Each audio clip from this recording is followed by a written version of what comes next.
Before cooling came from machines in walls or metal boxes on rooftops, it was a problem every living body had to solve. The proteins that run cells have preferred ranges: too cold and reactions slow, too hot and delicate structures begin to lose their shape.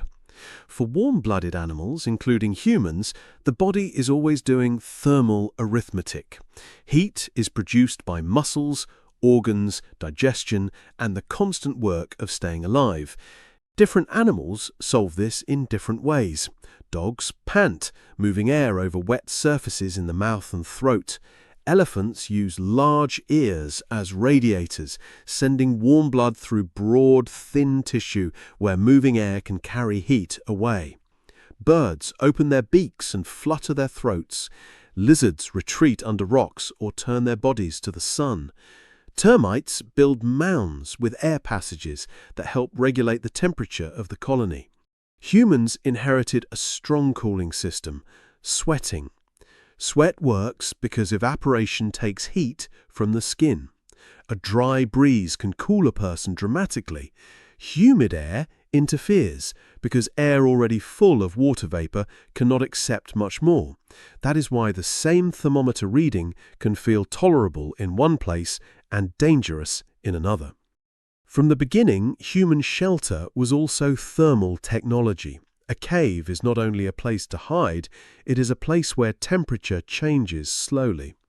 Thick earth, stone, and mud walls resist daytime heat and nighttime cold.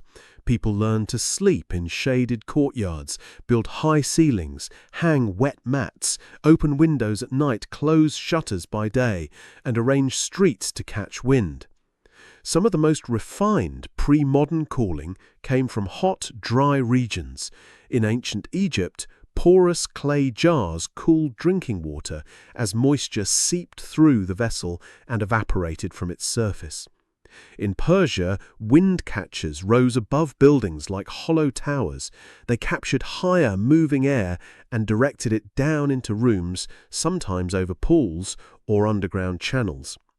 The same region developed the yakchal, a domed ice house with thick insulating walls where winter ice could survive deep into summer. The Romans piped water into cities and built baths, fountains, and shaded colonnades. In Mughal India and later in colonial houses, wetted screens of fragrant grass could cool incoming air by evaporation. In the American South and Caribbean, verandas, shutters, tall windows, and cross-ventilation were practical survival architecture before they became aesthetic signals. All of these methods shared a limit. They could slow heat, avoid it, or let air and evaporation carry it away. What they could not do was continuously pump heat out of a sealed room and dump it somewhere else, especially in humid weather. For that, humans needed a deeper command of phase change. That principle was first explored in refrigeration. Today, refrigeration feels like an electrical age invention. Outlets, motors, humming appliances, cold boxes in the kitchen. But refrigeration began much earlier. In the 1700s, William Cullen demonstrated cooling by evaporating ether under reduced pressure. That can sound backwards because we associate boiling with heat. But ether did not need much heat to evaporate, and lowering the pressure made it evaporate even more easily. When a liquid evaporates, it carries heat away with it. As the ether turned into vapor, it pulled heat from nearby water. The water lost enough heat to freeze. In the 19th century, inventors such as Jacob Perkins, John Gorrie, and Carl Linder furthered this work. Perkins patented an early vapor compression system. Gorrie, a doctor in Florida, tried to make ice to cool hospital rooms for patients suffering in the heat. Linder made refrigeration commercially useful, especially for breweries that needed steady cold for lager. By the late 19th century, refrigeration was not just an experiment, It was making ice, chilling beer, preserving meat, cooling ships, and filling cold storage warehouses. But it still was not something most people had in the kitchen. For ordinary households, cold usually arrived as a block of ice delivered to an insulated cabinet. If you enjoy these videos, do check out our mobile app. Treehorn makes audio shows like this every morning.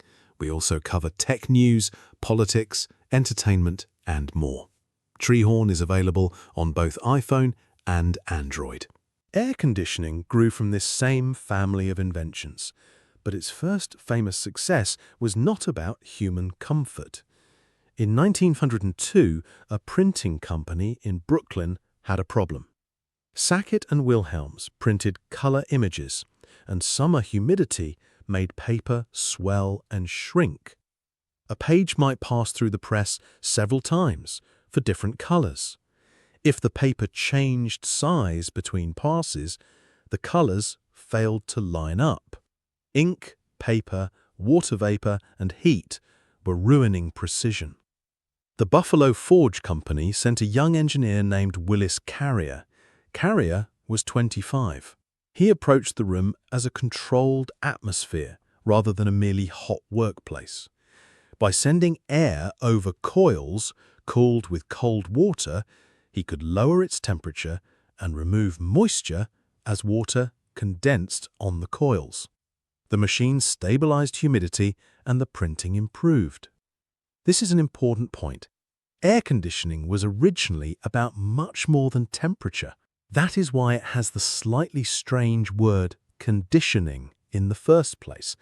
The goal was to control the whole indoor atmosphere: moisture, temperature, cleanliness, and circulation. Comfort cooling came afterward. The first customers were often industries that needed predictable air. Textile mills cared because cotton fibers behaved differently in dry and humid air. Tobacco plants, film manufacturers, chocolate makers, pharmaceutical firms, and precision factories all had reasons to tame the atmosphere indoors. The public met air conditioning through places that could afford big equipment and benefit from crowds. Department stores advertised cooled air. Movie theaters became summer refuges. The phrase, "It's cool inside," sold tickets. In the 1920s and 30s, theaters helped make mechanical cooling feel modern, pleasurable, and safe. Home air conditioning took longer to spread. Early systems were large and expensive, but the commercial window unit of the 1930s, improved after World War II, gradually brought room-by-room cooling into apartments and houses. By the late 20th century, air conditioning had become a standard expectation in much of the United States, Japan, parts of the Middle East, and many tropical cities. This changed the texture of daily life. Before air conditioning, summer did not just make people uncomfortable, it organized the day. Offices opened windows, lowered blinds, ran loud fans, and accepted that afternoons would be slower. In hot places, workers often began earlier, paused during the worst heat, or shifted serious business toward morning and evening. Shops, schools, hospitals, courts, churches, theaters, and government offices all had to work around the weather. Heat also shaped mood and public behavior. Hot nights meant poor sleep, and poor sleep carried into the next day as fatigue, restlessness, and irritability. Air conditioning made indoor life steadier and more predictable. It helped offices maintain productivity, hospitals protect vulnerable patients, laboratories and factories control conditions, and eventually server rooms keep digital systems running. It also transformed architecture, replacing shade, thick walls, courtyards, high ceilings, and cross breezes with sealed windows, glass towers, deep floor plans, and interior offices. Cooling changed geographic development too. It helped the Sun Belt, desert suburbs, Gulf cities, and tropical business districts grow by making hot places easier to live and work in. But this new comfort came with a few costs.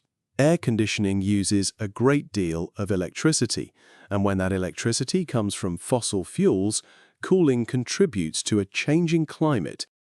Older refrigerants also damaged the ozone layer, and while that particular problem has been greatly reduced, some newer refrigerants still act as potent greenhouse gases if they escape into the atmosphere.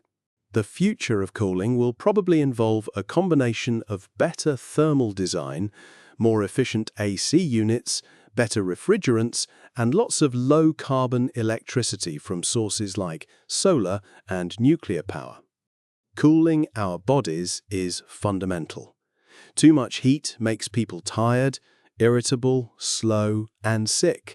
In extreme cases, it can cause heat stroke, injury, and death, especially among older adults and other vulnerable people. Just as a lizard seeks refuge under a cool rock, we humans will continue to keep ourselves cool in increasingly sophisticated ways. That concludes today's episode. I don't know about you, but I still don't fully understand how boiling ether freezes water.